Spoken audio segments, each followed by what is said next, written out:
I decided to participate in the GMTK 2022 Game Jam. So the theme was Roll the Dice, which is an interesting one, not one that I had encountered before, which is good. That, of course, meant also there was going to be a lot of dice, pictures of dice, rolling dice, a lot of samey, in my opinion, types of things. So I was trying to think of something that I could do differently, or that maybe wasn't done as commonly. So I went to itch.io, since you can use pre-made assets for this jam.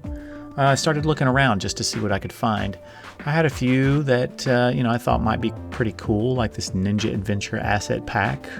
After looking around on itch.io for just a little bit, and then looking at some of the dice assets, I wasn't really feeling it. So I decided to go to the Kenny website, and look around there just to see if I could find something that I might like better.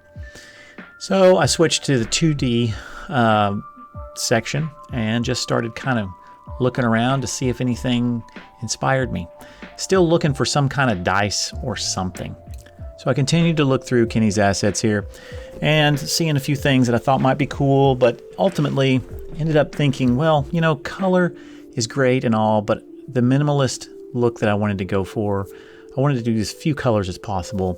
So I ended up searching for board game, and I found what I wanted right here, the board game icons.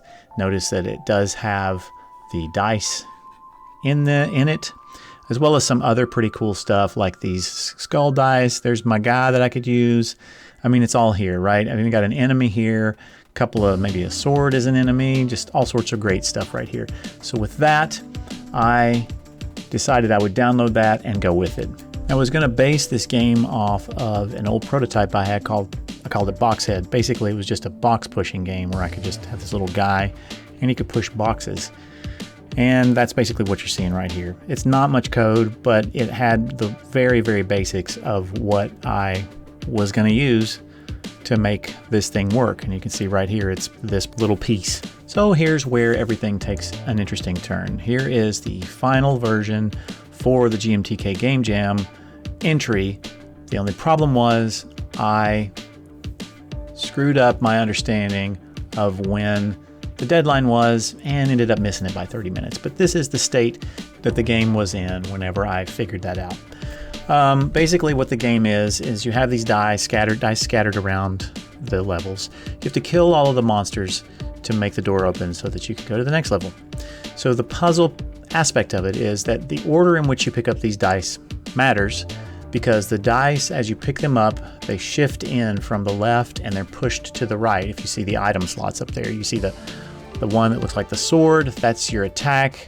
And as you get more dice in, then the attack changes, and then you also have the shield, which is your defense.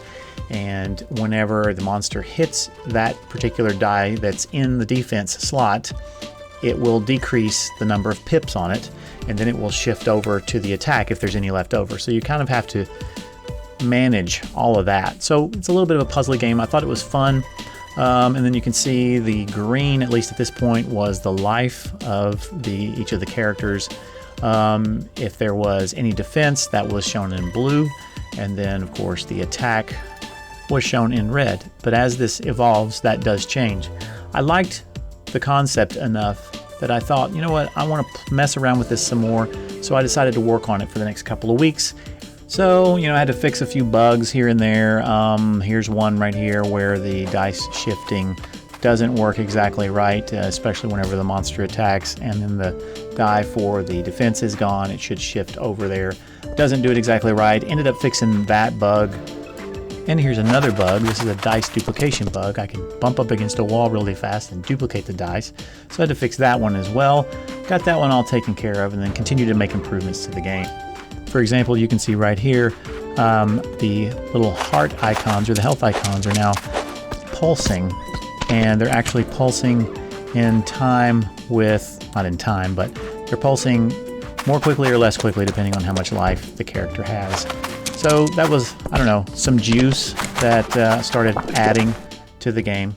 So this is what it looks like currently. I have rounded out a lot of the tiles, made some other pieces and parts. I worked on the visibility of those icons, made them a little better, a little bit more visible.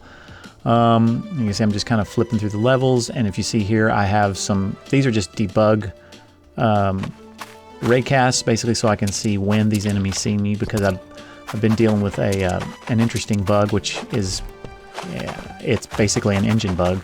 I'll show you that in a second. But basically, this is the state of the game right now.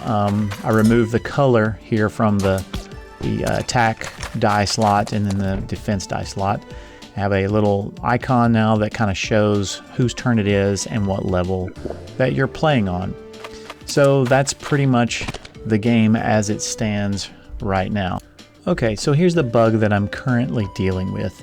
Now you see I have these two skeletons at the top and bottom. The sight lines indicate that they cannot see me.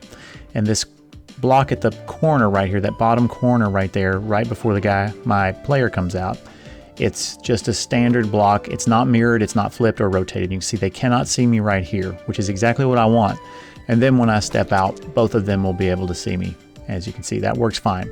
Now, if I take that block, and I'm going to go to the tiles here, and I'm going to go for one of my rounded corner blocks, I'll select that, and notice that it is not mirrored or flipped at all.